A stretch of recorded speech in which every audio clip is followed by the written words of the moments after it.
Most men over 35 think they're overeating because they have no discipline. But in a lot of cases, that's not the real problem. The real problem is this: they're eating way too little protein.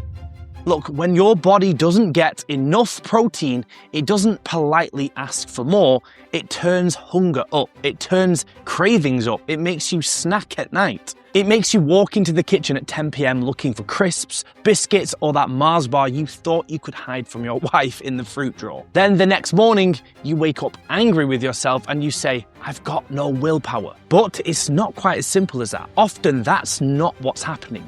Your body is chasing something specific, and until it gets enough, it will keep pushing you to eat more. That thing is protein. So in this video, I'm going to show you exactly how much protein men over 35 should be eating to control hunger, protect muscle, and make belly fat loss much easier. Get this wrong and you can cut calories, skip breakfast, train harder, and still end up hungry, tired, and skinny fat, even if you do end up losing all of the weight. So let's get into it. The pattern is almost always the same. A man gets into his late 30s or 40s, he's gained 8 to 15 kilos around his midsection. He decides enough is enough. So he does what everyone tells him to do. He eats less. Coffee for breakfast, tiny lunch, maybe a salad or something like that. Then he trains after work. And by the time he gets home and eats dinner, he feels like he's done really well. The problem is, when you look at the actual day, he might have only eaten maybe 50 or 60 grams of protein. That is nowhere near enough for a man over 35 who wants to lose fat, hold muscle, train, recover, and control their hunger. So when the cravings hit at night, and by God, do they hit hard? It's not that his body is broken or that he has no willpower. It's just doing exactly what it was always designed to do. It is pushing him to eat until it gets the building blocks it needs. This is the exact trap my clients Jeff, Lee, and Paul had been stuck in for years before we identified it and fixed it. And this is where most diet advice gets it wrong. It puts way too much emphasis on calories and not enough on protein. Calories matter, of course they matter. However, calories are a measurement, not a mechanism. What I mean by this is, you can hit a calorie target every day and still feel starving every day.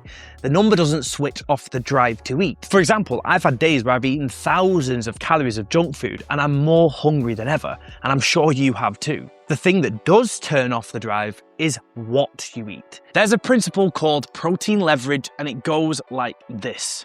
Your body needs a fixed amount of protein every single day to build muscle, make hormones, and repair tissue. It doesn't negotiate on this. Hit that target and hunger becomes easier to control. Miss it and your body keeps pushing you to eat more food until it gets enough. That's why ultra-processed food is such a problem, because it's literally engineered to be low in protein and high in everything else, so you keep eating more. Great business model for the manufacturers, terrible for your health and weight loss goals, because no matter how much you eat, your body still hasn't got what it actually needs. That's why you can eat a big meal and still feel snacky an hour later. You weren't short on calories, you were short on the thing your body was actually looking for. Look, protein makes fat loss easier in 3 ways.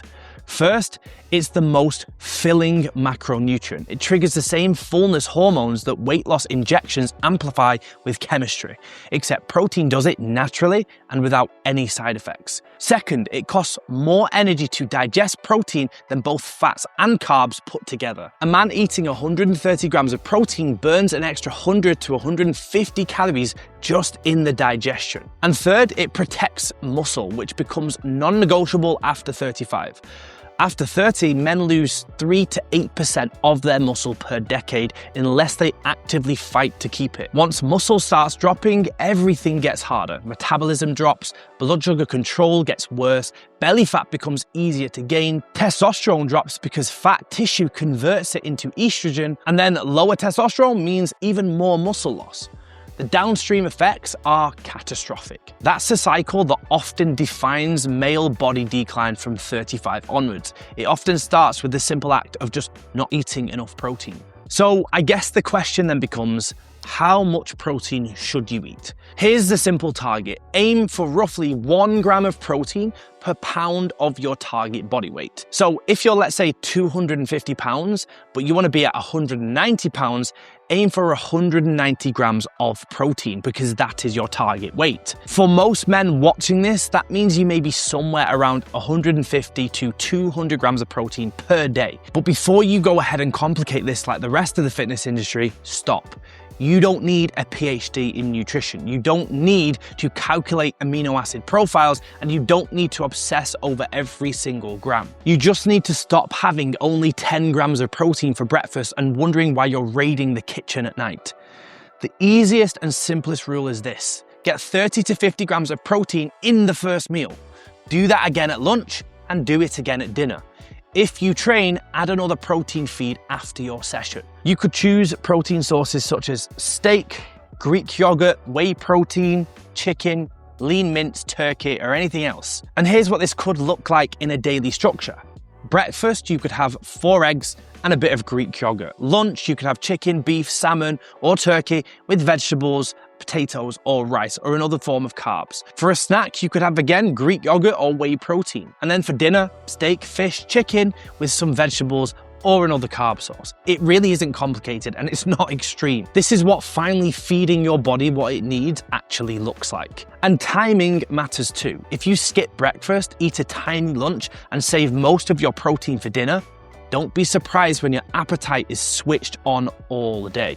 For most men over 35, front-loading protein earlier in the day makes a massive difference. So aim to hit at least 40 grams before 10 a.m. for 3 days and watch what happens to your evening cravings. You'll usually notice fewer cravings, steadier energy, less snacking, and better all-round control at night. If you train, don't finish your workout, then go 5 or 6 hours without any protein. Although you don't need to panic about the anabolic window, it's still best advised that you consume maybe 30 to 50 grams of protein within a couple of hours after training, as it's just common sense to do so after you've broken the tissue down. Think about training like taking a hammer to a wall and breaking down the bricks. You then need protein to come in to repair those walls back bigger and stronger. Simple logic. But here's the part that most men miss. Eating protein is step 1. Digesting it is step 2. We've run symptoms assessments with over 4,000 men over the age of 35. The majority of them ticked the box for one or more signs of poor protein digestion. Bloating after meals, acid reflux, gas, heaviness, loose stools, even feeling an aversion to eating meat because it just doesn't sit well. All of those are signs that your body is struggling to break protein down. Remember, protein is in many ways the most important macronutrient. So if your body isn't tolerating it, it's telling you that something is seriously wrong. And here's the thing, if you do have these issues and you're not breaking it down, then you're not going to be using it. If you're not using it, eating more protein on top isn't the full answer. This is where your blood work becomes the missing piece. Markers like globulin, red blood cells, alkaline phosphatase, BUN, chloride, sodium, ferritin, and albumin can indicate whether your protein is actually being absorbed or just passing through.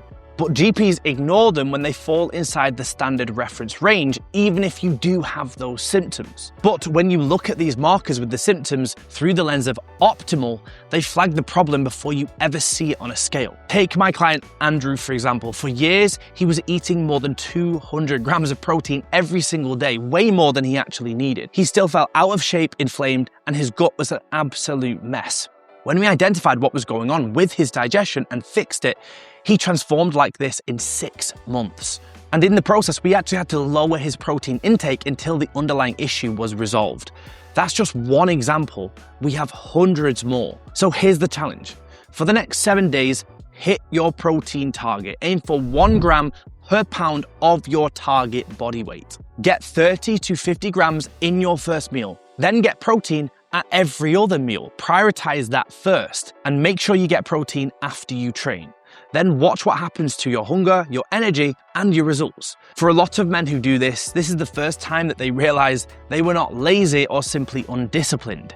They were just underfed in the one nutrient their body was actually craving the most. Now, if you do experience any of the symptoms that I've mentioned in this video and you want help figuring out what's really going on inside your body, including your hormones, inflammation, digestion, and blood markers, check out the free blood optimization training in the description. Otherwise, start with protein today and watch the results come. Because if you're a man over 35 and you're not eating enough of it, you're making fat loss way harder than it needs to be. Thanks for watching. If you enjoyed this video, you got value from it, or you found it entertaining, please hit subscribe for more videos like this. I share content every single week on different techniques, different tools you can use to optimize men's health. So I'll see you in the next video.